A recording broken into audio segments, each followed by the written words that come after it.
the Honorable Speakers of Parliament, the Honorable Members, distinguished ladies and gentlemen, I'm honored to address you today in the fulfillment of the mandate vested in me under Article 1321C of the Constitution to report to you and to the people of Kenya on the measures we have taken and the progress we have made in realizing our national values and principles of governance, and to submit to you, honorable members, the progress made in fulfilling our international obligations. Since my last address, Kenya has undergone rapid change, occasioned by the collective awakening of the people in the understanding that the state of nation depends on the work we do individually and collectively. This realization extends not only to what we choose to undertake, but also to how we go about securing careers, livelihoods, and contributing to the grand enterprise of nation building. There has never been doubt, and now there is none whatsoever, that Kenya is a land of bold ambition, with our citizens always desiring and insisting on the best possible standards, not only for themselves, but also for their families and for our nation. Consequently, our democracy has empowered citizens to ask questions and demand changes in the way their affairs are managed, driving the wheels of our nation's social, political, and economic transformation faster in the direction of excellence and prosperity. Rare are the times when leadership is ahead of the people. We are always striving to steer the machinery of state and government to keep pace with the aspirations of our citizens.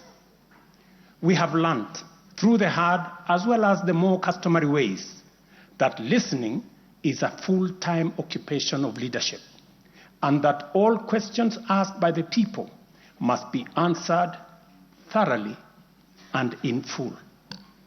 We have learned never to take anything for granted and make every effort to call all our people, to carry all our people along with us in the pursuit of our transformation.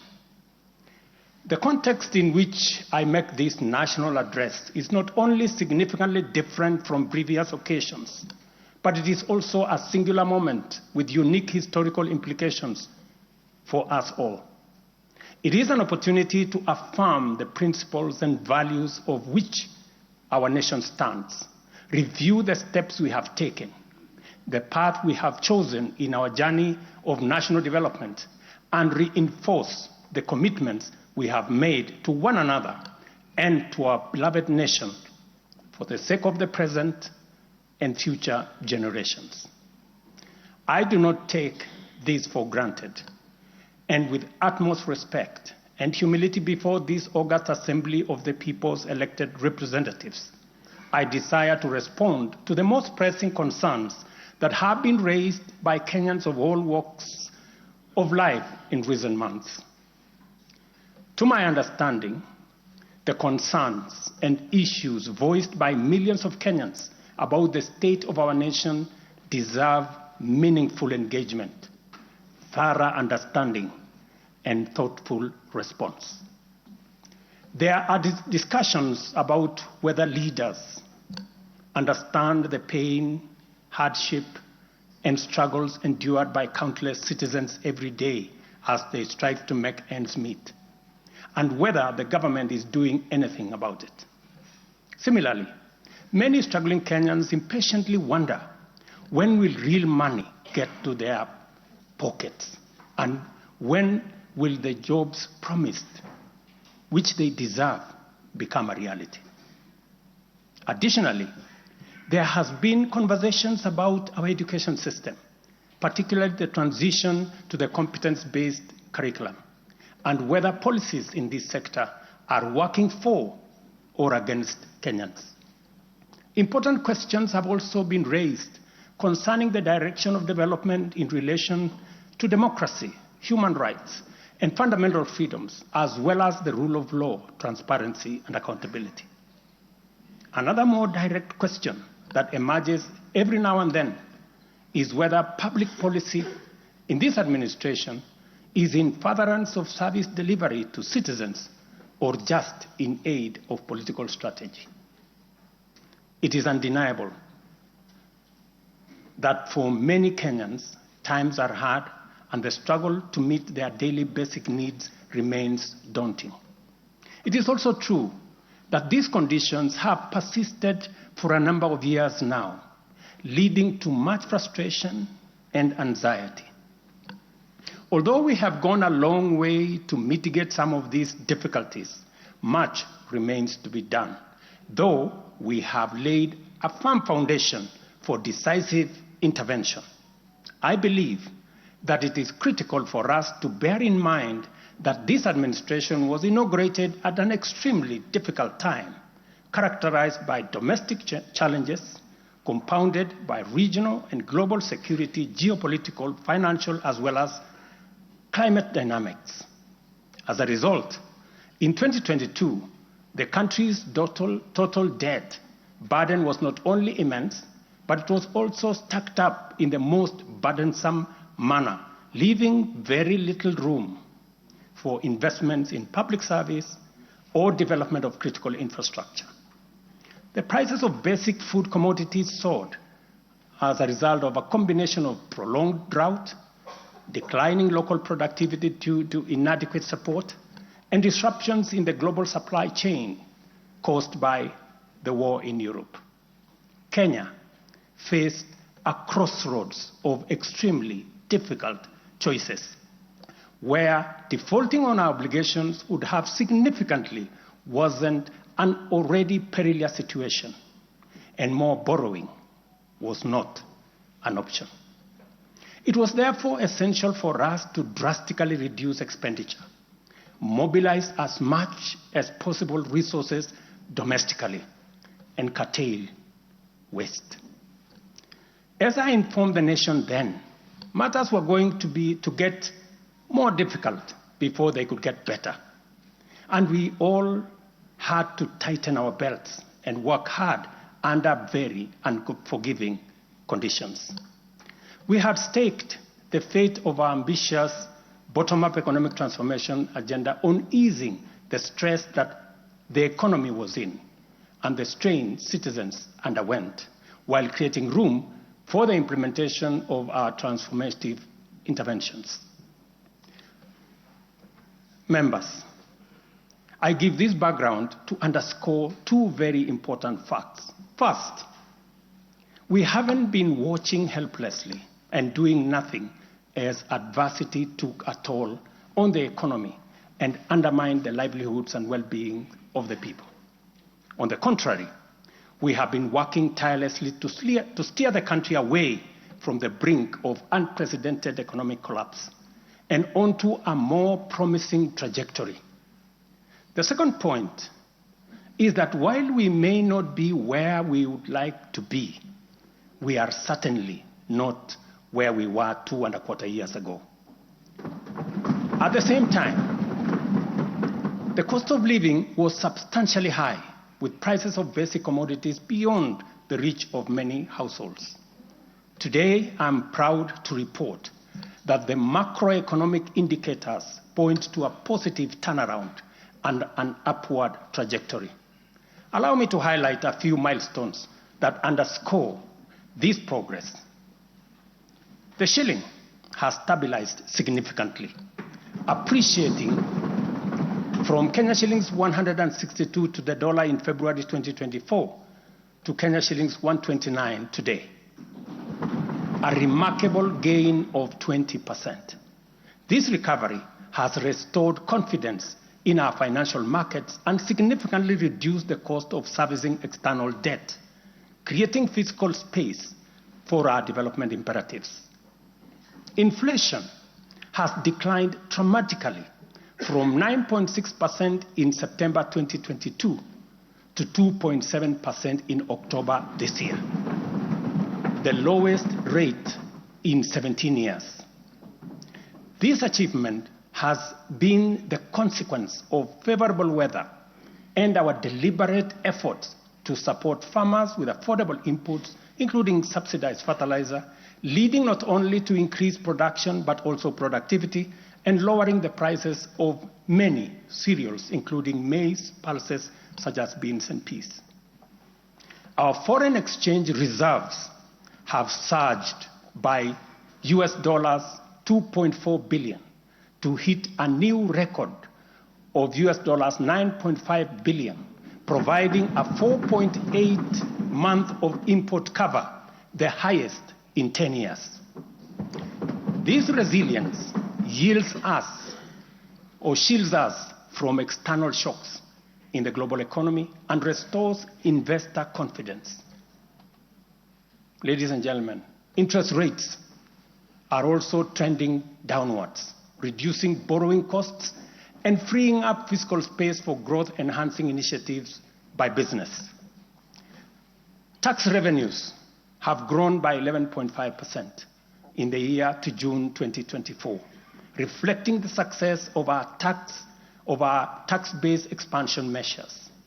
The economy continues to grow steadily, recording a 5.6% growth rate in 2023, among the highest globally. We project 5% growth this year and 5.6% growth next year. Honorable members, our efforts to secure food security and stability are already bearing fruit.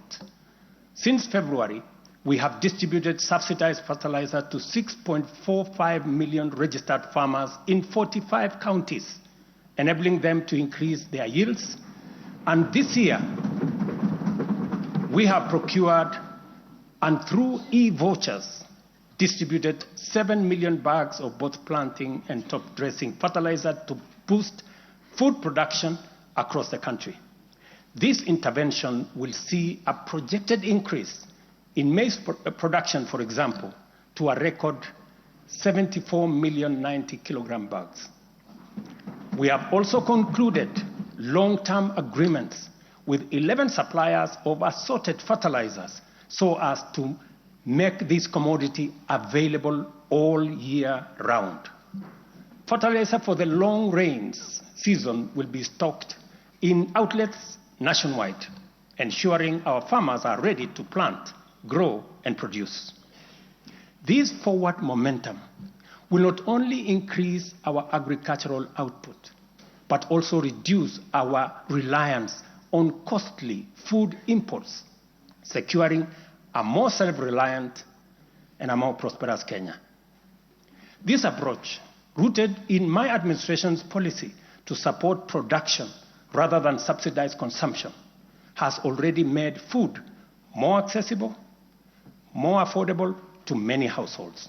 Today, Kenya boasts substantial national stocks.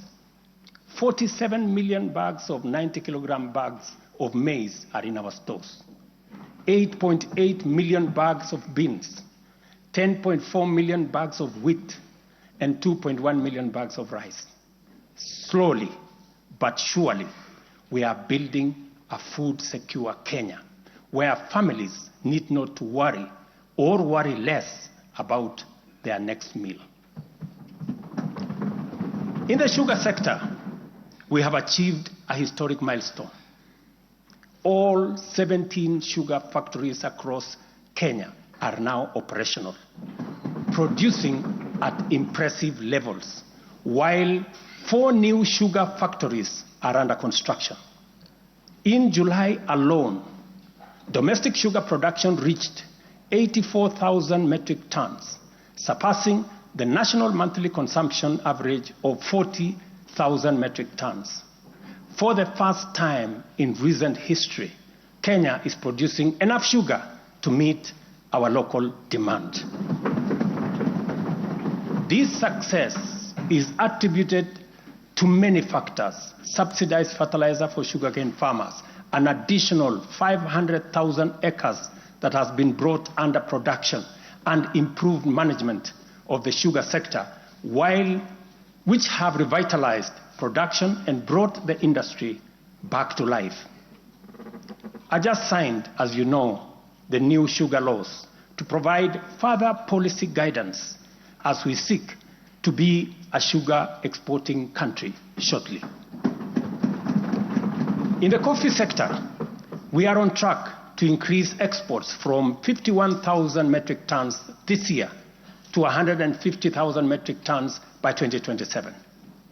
The government has also raised disbursements from the Cherry Advance Fund from 2.7 billion to 6 billion Kenya shillings, complemented by an additional disbursement of 1.5 billion by the Commodities Fund. Average prices at the Nairobi Coffee Exchange have risen by 25%. And in the last financial year, the country produced and exported 48,000 metric tons, earning farmers Kenya shillings 25 billion. Additionally, 320,000 bags of fertilizer have been allocated specifically for the coffee sector, and we will be working with cooperatives to make sure this fertilizer is distributed at the nearest possible destination to the farmers.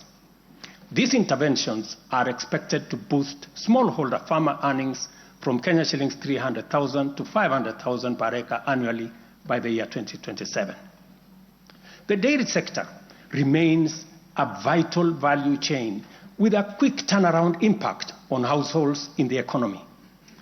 The government of Kenya has released and you members approved 3 billion shillings to modernize the new KCC, ensure farmers are paid on time, and maintain a high price of Kenya shillings 50 per litre. As a result, intake to KCC has increased from 100,000 litres a day to 220,000 litres a day by last month. Other strategic interventions include the extension of duty-free imports for feed manufacturing raw materials, subsidized artificial insemination services, and the reduction of sexed semen costs from 7,000 to 2,900 through the Kenya Animal Genetic Resource Center.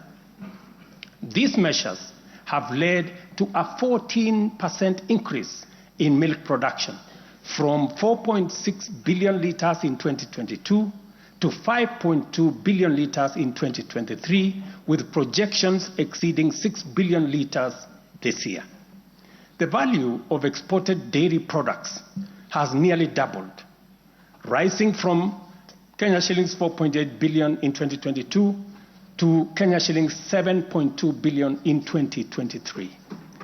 These gains demonstrate how targeted policies can deliver tangible benefits to dairy farmers and drive growth in our economy. Honorable members, by 2022, the education sector was in a crisis with a lack of clarity in transition to the competence-based curriculum, a shortage of 110,000 teachers, and 23 out of 40 public universities were technically bankrupt and at risk of closure. Among those facing severe challenges were huge institutions such as my own alma mater, University of Nairobi, Kenyatta University, Moi University, Egerton University, Maseno University, Masinde Muliro University. To address this issue in our education sector, we have already hired, as you know, members, 56,000 teachers and are in the process of recruiting another 20,000 by January next year. We have also ensured the seamless transition of learners from primary to junior secondary and domiciled grades 7, 8, and 9 in primary school, optimizing the use of existing infrastructure, ensuring the safety of young learners, and protecting parents from the high costs associated with boarding schools far away. Recognizing the financial challenges faced by our universities and TVETs, we introduced a new student-centered higher education funding model. This model gives priority to the most vulnerable students, offering them up to 95% government support, while also pulling our universities back from the brink of collapse. The remaining challenges for a few universities, like Moi University, are related to internal administrative and governance issues, which I have given firm instructions that they should be addressed. To further enhance access to higher education, we launched the Open University of Kenya, and this House approved that exercise, paving the way for more students to achieve their academic goals. The institution's first cohort of students is scheduled to graduate next week on the 29th of November 2024. Honorable members, universal health coverage is a cornerstone of our transformation agenda and a matter that touches every Kenyan family. Despite health being a devolved function, we acknowledge the immense financial burden that comes with health. Counties have struggled with shortages of medicine, equipment, sometimes staff, hindering service delivery and leaving countless Kenyans with suboptimal access to health care. It would have been easy for me to step back and leave this responsibility to counties alone. But that would have been a disservice to Kenyans and a betrayal to our Constitution. Instead of engaging in debates about healthcare being devolved, I have chosen the hardest but necessary path of addressing this challenge head on. Health delivery is not just about fulfilling a constitutional mandate by whatever level of government. It is about ensuring that healthcare is not a privilege for the few who can afford and a pipe dream for the many who cannot. For years, NHIF was saddled with debts and inefficiencies, and healthcare was being severely and negatively impacted. For far too long, too many households have lived on the edge, just one illness away from financial catastrophe. Our healthcare system has historically neglected the poor and vulnerable, leaving them without any option, while private sector medical covers remained out of reach for the majority. This is precisely what we will correct through the provision of universal health coverage. This agenda is not just about a promise. It is about a bold commitment to deliver health through transformative financing reforms, making healthcare accessible and affordable, digitizing our healthcare services to enhance efficiency, eliminate fraud, and stop corruption, and to empower a skilled and motivated health workforce. To honor our commitment on the universal health coverage, I signed into law 4 groundbreaking legislation on the 19th of October, passed by this August House. The Social Health Insurance Act replaced the outdated National Hospital Insurance Fund and established the Social Health Authority, which oversees 3 essential funds. This modern framework ensures that every Kenyan, especially the most vulnerable, can access quality healthcare services when they need it most.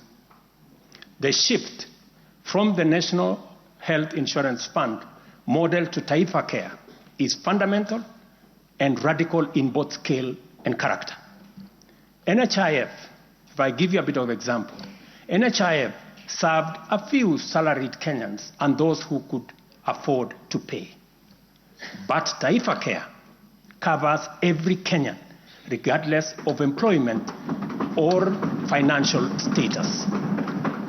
Secondly, despite serving a limited class of citizens, NHIF nevertheless accumulated billions of shillings of debt because of misalignment between contributions and the actual cost of healthcare. Taifa Care has undertaken an accurate costing of all healthcare-related goods and services in order to provide timely, effective, and efficient service to every Kenyan that is affordable. Additionally, the NHIF had a waiting period lasting between registration and eligibility for service. I think it was like about 3 months. Under Taifa Care, citizens are eligible for all services upon registration. I therefore urge every Kenyan to take the most important step in securing dependable health care for themselves and their families. Register. Register now or at the earliest possible opportunity. Honorable members, for the first time in our nation's history, free primary health care is increasingly becoming available at dispensaries, health centers, and hospitals. Ambulance and emergency services are also slowly but surely being made available at no fee. Under Taifa Care, we have introduced a comprehensive benefits package that brings specialized care, such as cardiothoracic surgery, within reach for many Kenyans without the burden of financial strain. Through the Digital Health Act, we are revolutionizing healthcare delivery. Every step of the process, from registration, eligibility checks, to claims, is now digitized. By eliminating unnecessary human interaction, we are tackling corruption, reducing inefficiencies, and ensuring that resources are used where they are needed most. As a result, the good news, SHA will pay all October claims in full by next week. And it will continue like that going into the future. To date, over 15 million Kenyans have enrolled in Taifa Care, and more than 60% of employers have successfully transitioned into its framework. The newly established Social Health Insurance Fund empowers citizens to contribute towards accessing a broad range of healthcare benefits. This represents a seismic change from the old reactive healthcare model to a forward-looking system that prioritizes prevention and preparedness. Once the transition from NHIF is complete and SHIP becomes fully operational, Kenya will have a healthcare system that guarantees dignity, peace of mind, and equitable access for every citizen for the first time in our 60 years of independence. Honorable members, we have launched an ambitious healthcare program, one that Kenya has always needed and deserved. Like any major transition, there are challenges, but I promise you, we are fully committed to making the system work. As we roll out this program, we are listening to citizen voices and collaborating with counties to deliver better healthcare services. Through the Facility Improvement Fund, which you in this House passed, we will ensure that hospitals are equipped with the tools they need, medicine, equipment, and other resources necessary to provide quality care, while involving citizens in decision-making at every facility. We are now doing the heavy lifting, clearing decade-old debts, ensuring access to medicine and equipment, and stabilizing a system that had failed too many for too long. We are building a healthcare system that serves every citizen with equity and dignity. Over the past month, we have disbursed Kenya shillings 5 billion to settle historical debts owed to the public, private, and faith-based medical facilities, some of which have been pending for over a decade. Another 3.7 billion will be disbursed tomorrow. This underscores our commitment to ensuring uninterrupted delivery of healthcare services, and we will continue to clear the remaining balances in a phased-out approach over the coming months. This sustained effort aims to restore confidence in the healthcare system and ensure seamless access of quality services. Honorable members, there is a compelling body of data projecting that not only is the future of humanity urban, but also that Africa has the fastest rate of urbanization. Kenya is no exception. And in fact, many of our counties are urbanizing rapidly. Dear Kenyans, we have a date with an urban future. And the only choice we have is what this urban future will look like. Will it be characterized by decent, dignified, safe, and livable neighborhoods and communities? Or will it be haphazard, unsanitary, unsafe slum dwellings? This is the fundamental question that our affordable housing plan seeks to answer. Kenya has a serious housing deficit, and the cost of housing is beyond the reach of the majority. While the social and economic efforts of this shortage are far-reaching, rent as a component of the cost of living is unsustainable. People are forced to choose between enduring long, punishing commutes to faraway homes or taking up less desirable spaces within reach. Supplying the number of units required to fill the affordable housing gap requires us to undertake construction throughout the country at the rate of 200,000 new housing units every year for 10 years. Many people have asked why they should be interested in affordable housing project in rural areas. If you look around, you will witness the signs of our urban future. Land sizes are becoming smaller as the population grows in rural agricultural areas. To protect agriculture and food security from the effects of uncontrolled land fragmentation, urbanization must be planned and must be controlled. And the affordable housing program is therefore a vital component of integrated land use planning and development program that we are implementing throughout the country and in every county.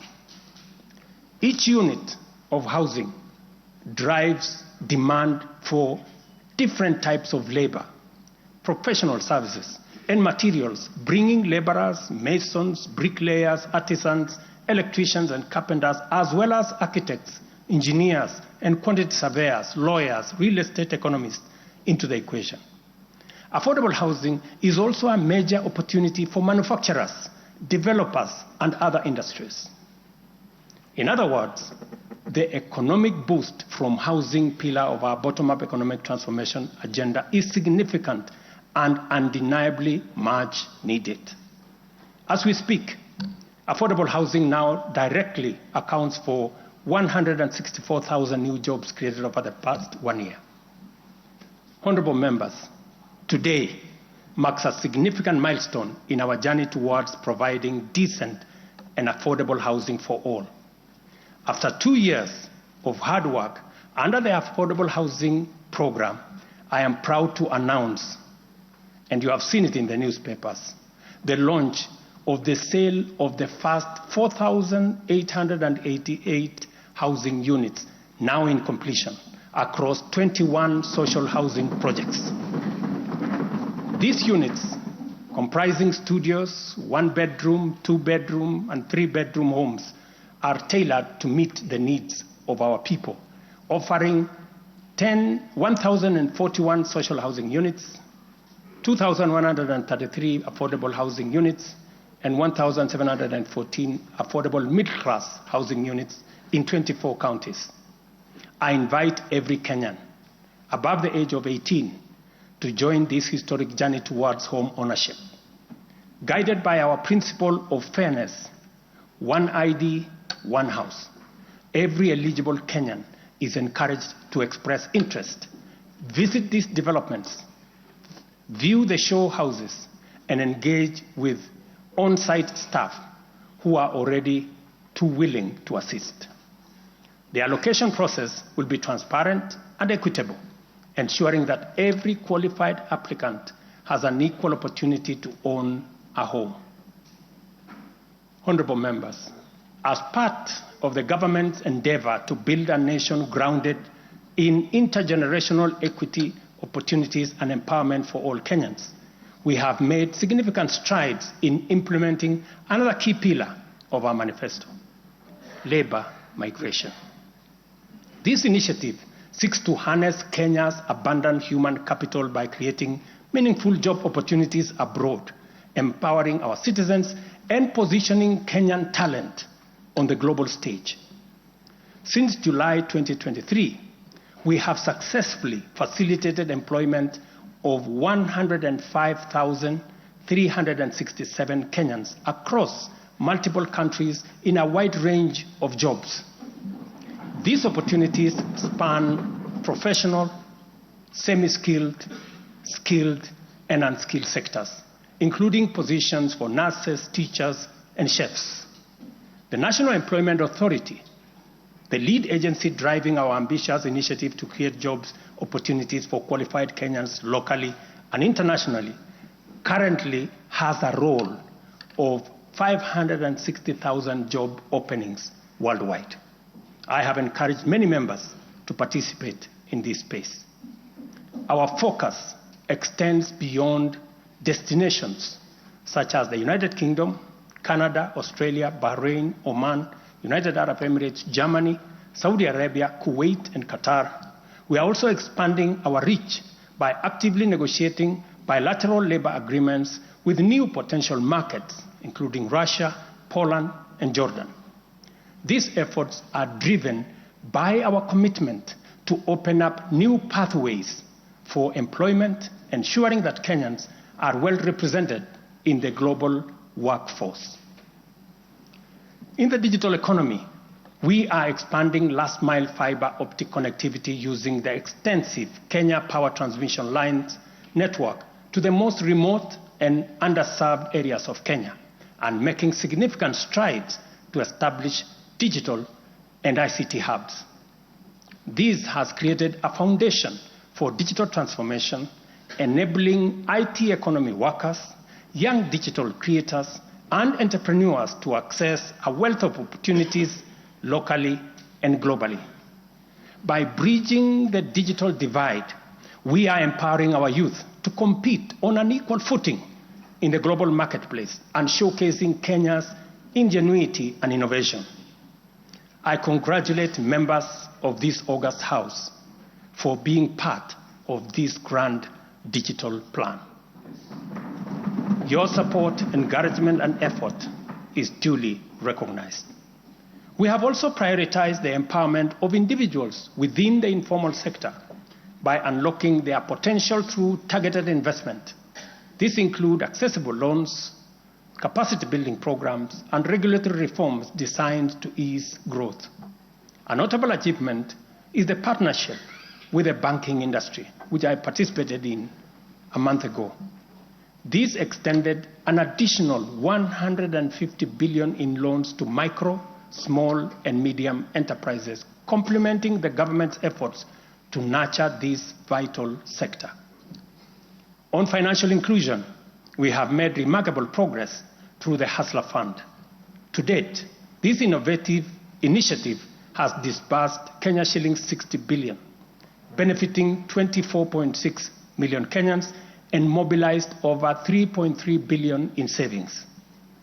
The fund maintains a repeat customer base of 8.5 million beneficiaries with a repayment rate of 79%. To mark the fund's second anniversary, we have taken a bold step by launching a third product specifically tailored for small and medium enterprises. This new initiative will initially target 2 million beneficiaries who have demonstrated a strong credit history with the fund. By so doing, we aim to create a pathway for these entrepreneurs to transition into the formal banking system, thereby deepening financial inclusion and strengthening the SME sector. This milestone underscores our commitment to build a financially inclusive and economically resilient nation. The progress we have made has been possible only because the people of Kenya have been courageous, strong, determined, and patriotic. It has also been enabled by a number of early interventions under our bottom-up economic transformation agenda, and at the same time, created space for us to implement the agenda in full. As we proceed with implementation, we expect to quickly capitalize on the gains we have secured and invest resources in the economy with the emphasis on strategic pillars of our plan. As more projects get off the ground, more people get hired, liquidity levels improve, more money ends up in people's pockets. Honorable members, you know we are a democracy. Democracy is a founding principle and defining value of our nation. Democracy is hard-won, non-negotiable right and guarantees freedom that we are proud of and must always defend. Our national democratic culture expresses itself energetically through robust discourse, boldly speaking truth to power and holding leadership to account. It is a tradition of fearless expression and vigorous public participation. This is who we are, and there is nothing anyone can do about it. We understand, therefore, that protests are always legitimate and permitted by the Constitution.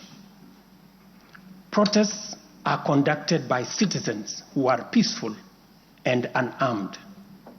Assemblies, demonstrations, and picketing to advance constitutionalism, increase accountability, and defend the rule of law are constitutional imperatives. Conversely, mobilization in pursuit of criminal agenda, chaos and anarchy are explicitly forbidden because we all have a duty to defend our republic, our constitution, and the rights of all people. The government, in particular, must remain vigilant at all times against modern threats to the sovereignty and territorial integrity of our nation, as well as public order, peace, and security. In this digital era, characterized by transformative innovations, including artificial intelligence, it has never been easier to inform, educate, and entertain the people. At the same time, it has never been easier to misinform, mislead, disinform, incite, and alarm the public. Criminals and subversive elements who infiltrate and hijack peaceful protests are a threat both to legitimate protesters and to the public. Incidences of violent criminality in the name of protests threaten the safety of innocent people, public assets, private property, and the social order. The tension here is stark. We have a democracy which we are proud of, must defend, and should deepen by all means.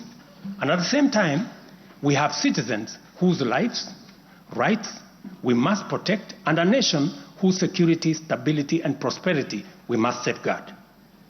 The task at hand is complicated if citizens and state agencies dilute the distinction between the lawful and the criminal, the just and the unjust, thereby making it difficult to tell protesters and security officers from bandits, gangsters, and criminals. It is only by following the law that we are able to achieve our aims and apportion accountability properly. It should not be possible for robbers and looters to escape accountability by claiming that they were taking part in a protest. Likewise, it should not be possible for security officers to wound, maim, or even kill citizens and claim that they were engaging violent criminals. We all have a duty to make the necessary distinction and to do so clearly to protect democratic expression and guarantee public safety and security. I must now confront an issue of widespread concern regarding the relationship between citizens and the security services in the context of immense threat and intense political dynamism. Numerous allegations have been made concerning disappearance of people during protests. A number of these cases have been resolved, while others have been uncovered as fake news, undermining efforts to find genuine cases of missing persons. A good number of alleged disappearances have also turned out to be arrests made by police officers. In such cases, the suspects have been duly arraigned in court. I must, however, make it very clear that there is no attempt to justify or excuse illegal arrests. Such would be a serious threat to the life and liberty of citizens. I condemn any excessive or extrajudicial action which puts the life and liberty of any person at risk, including disappearances and threats to life. I urge all Kenyans with information about such cases to forward the information to the Directorate of Criminal Investigation and to IPOA, where they suspect members of the police service to be implicated. I am aware, for example, that many of the cases that have been raised are being handled by the Independent Police Oversight Authority, an important step in accountability and justice. Many citizens, as well as various organizations representing and championing women's rights and welfare, have expressed concern about gender-based violence and the increasing cases of killings of female victims by male criminals motivated by primitive expressions of gender-based brutality and impunity. Left unaddressed, these incidents will cause the women of our nation to feel increasingly unsafe, even in their own homes. This is both tragic and unacceptable. It also complicates, in disturbing ways, the struggle by Kenyan women for inclusion, for equality, for dignity, social justice, their rights, their protection, a section of our society that has been marginalized for a long time. I am aware that most of these cases of murder of women by men have been investigated and prosecuted. It is my hope that in due course, those found culpable will face the full force of the law.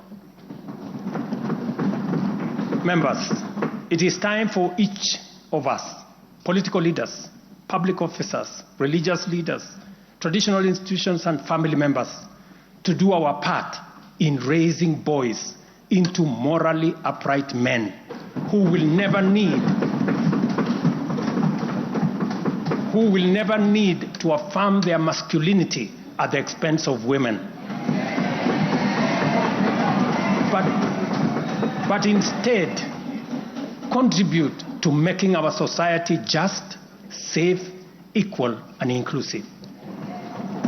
I appreciate women leaders who have taken time to engage me and propose solutions to address this issue. I have held discussions with other leaders in government, and I have tasked the Deputy President to reach out and facilitate collaborative, broad-based, and multi-sectoral deliberations and recommend effective and radically transformative and affirmative action within the next 6 months. This Parliament will recall that early in my tenure, I engaged the leadership of both houses with recommendations on a working formula to actualize meaningful inclusion of women in national leadership. We must seriously question the drivers and the motives of resistance and reluctance to take the next step in actualizing the 2/3 gender rule. We must call out those who continue to sabotage this right of women to contribute to the governance of our nation. Women are not second-class citizens. They deserve equal representation at all levels.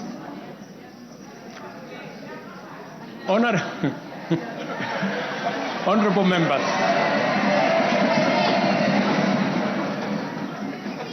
without a doubt, honorable members, without a doubt, every shilling of our national revenue matters and must be used to deliver maximum value to Kenyans. Wastage, corruption, and the abuse of office are grave risks to national transformation and a direct threat to the well-being of the people. I have given my full commitment to serve as a responsible steward of public resources.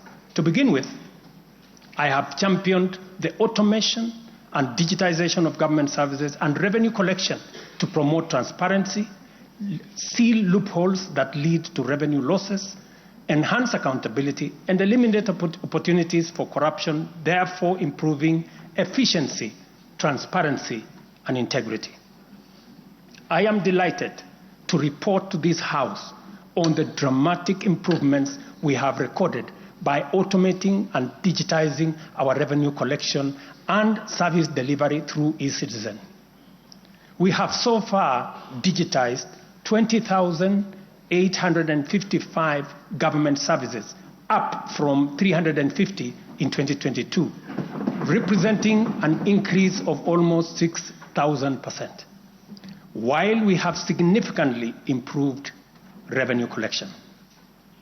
Take the case of Kenya Wildlife Service, whose total revenue for the year ending June 30th, 2023 was 5.3 billion.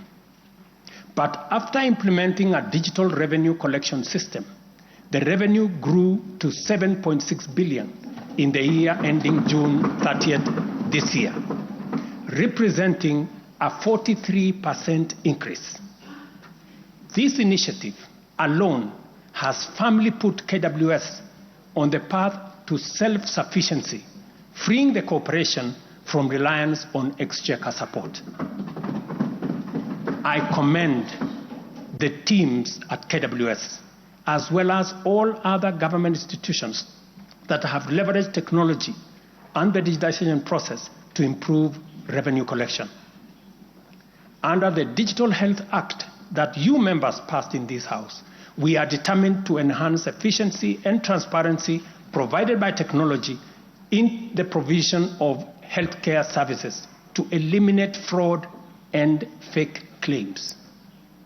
Tax revenue mobilization by the Kenya Revenue Authority, starting with its customs revenue system, is equally being worked on to ensure that revenue leaks are eliminated. Because corruption is a serious risk to social justice, sustainable development, and national security, and the bottom-up economic transformation agenda, I am harnessing our working relationship with other arms of government to encourage the judiciary and parliament to enhance integrity and efficiency by adopting digitization and automation. As I do so, I must caution that all these measures will only achieve intended results if, and only if, the institutions charged with combating corruption and promoting efficiency and integrity stop hiding behind the transparent screen of independence and rise up to meet the people's expectation on matters integrity. Let me say this. It cannot be the case that the Director of Public Prosecutions keeps dropping cases because somehow they are unable to produce witnesses. It cannot also be the case that corruption suspects rush to court to obtain anticipatory bail that shields them from due process and enables them to compromise investigations. There is also no reason for corruption cases to drag in our courts for years, when the same courts are able to determine election petitions and related disputes within 6 months. Members, it is also unacceptable for the Houses of Parliament to deny the nation a much-needed instrument in the war against corruption by continuing to sabotage the passage of the Conflict of Interest Bill.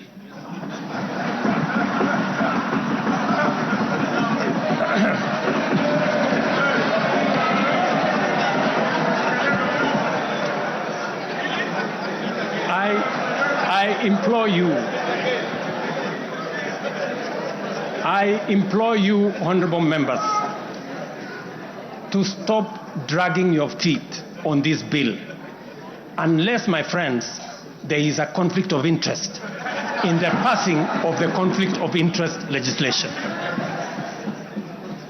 Similarly, the National Treasury has been dragging its feet in the implementation of an e-procurement system for the last 10 years. Today, I have directed the National Treasury to roll out the e-procurement system by the end of the first quarter of 2025 and ensure that going forward, only procurement undertaken through this system is sanctioned and paid for. Of the many difficult assignments I have undertaken, this fight against corruption is one I now take on with resolve going forward. Let this serve as notice to all. Independent institutions charged with this responsibility must up their game, pull up their socks, and match up to the expectations of the people of Kenya. Honorable members, I have stated in the past and now reiterate today that in the face of undisputed evidence or credible information on corruption, I will not hesitate to take decisive action. Accordingly, I now direct, in furtherance of the principles enshrined in Article 10 of the Constitution on transparency and accountability, and based on new information provided by investigative agencies and partner nations, that the procuring agencies within the Ministry of Transport and the Ministry of Energy and Petroleum immediately cancel the ongoing procurement process for the JKI expansion public-private partnership transaction,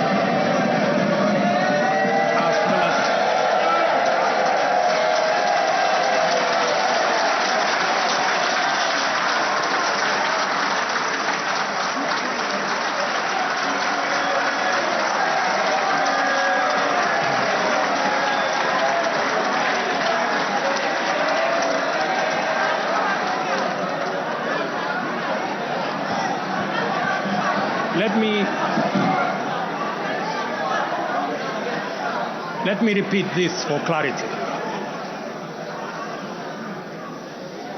I have said that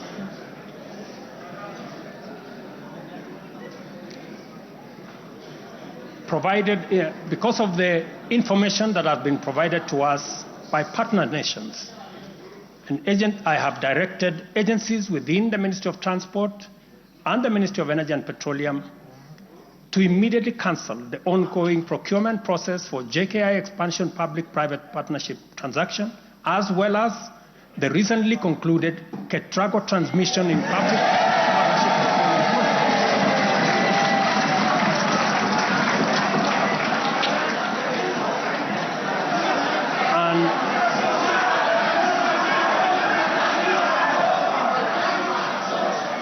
and immediately commence the process of onboarding alternative partners, because these are important projects. Honorable members, the work of taking our nation forward is our collective responsibility as citizens. For this reason, we value the contribution of all, whether they come in the form of support or encouragement, suggestion or proposal, criticism or protest, I believe that the most powerful component of leadership is listening and learning.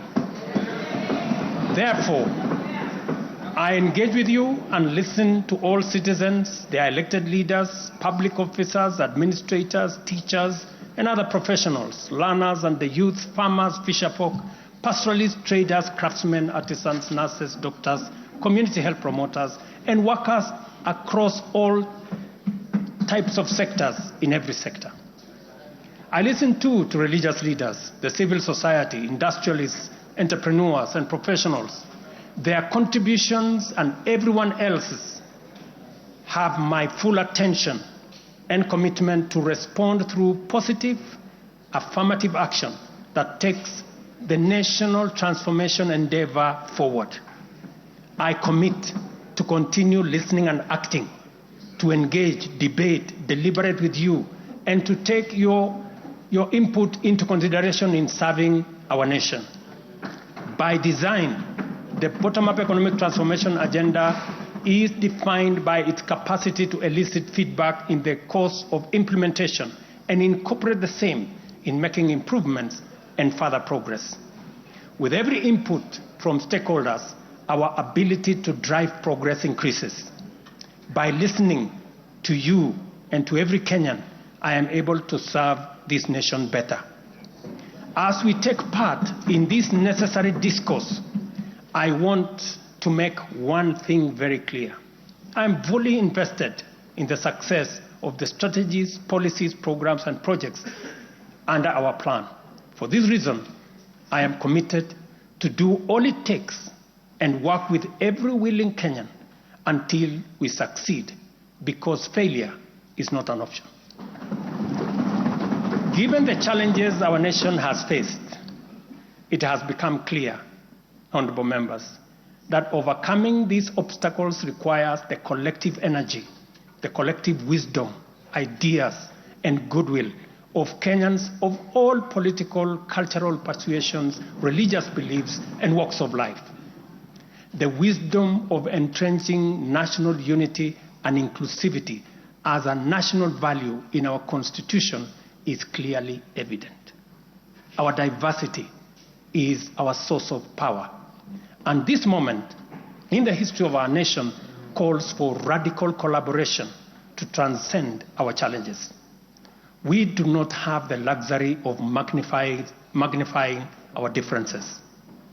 It is time for all of us to pull together and usher the nation into the future of our dreams. With this in mind, I initiated extensive consultations with leaders from across all divides, public and private. Through these engagements, we resolved to reimagine unity and inclusivity and harness the full potential of our nation through bipartisanship, which culminated in the formation of the broad-based cabinet. The imperative to accommodate the contribution of leaders across the aisle inspired us to constitute the broad-based government, a partnership based on shared purpose and premise on a commitment to bring our national values into action to turbocharge the implementation of the transformation of our nation.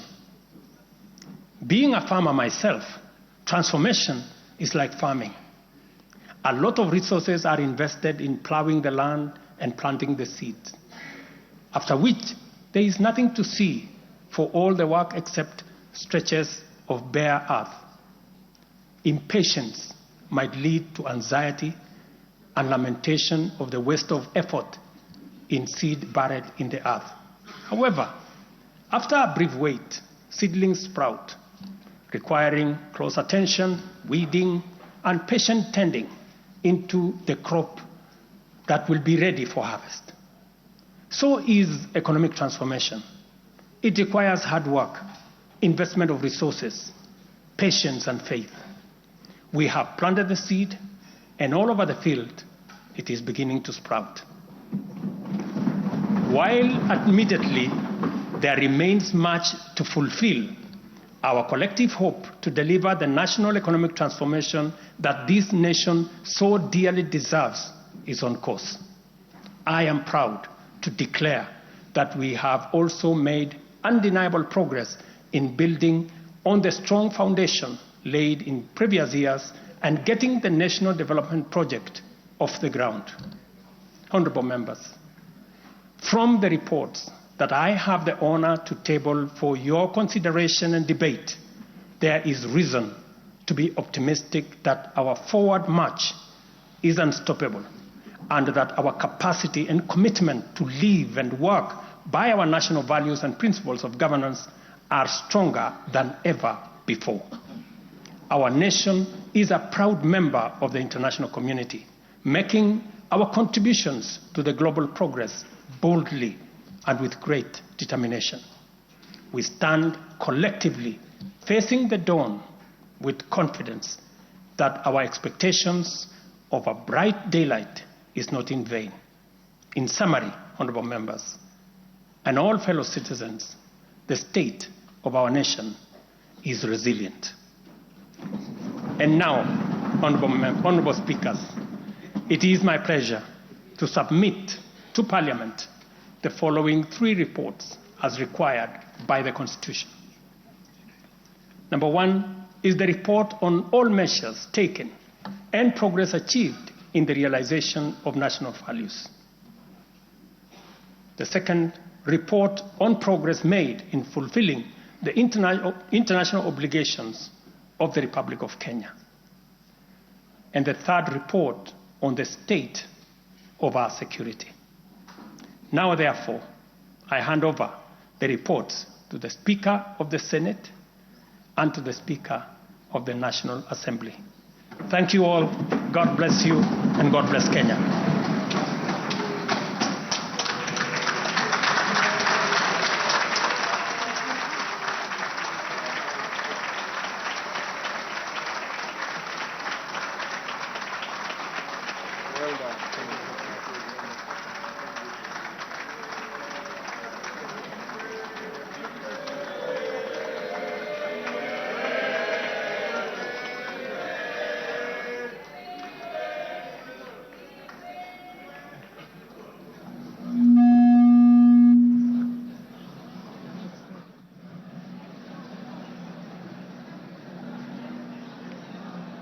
Order, honorable members, Your Excellency the President, the Right Honorable Speaker of the National Assembly, honorable members, distinguished guests, please be upstanding.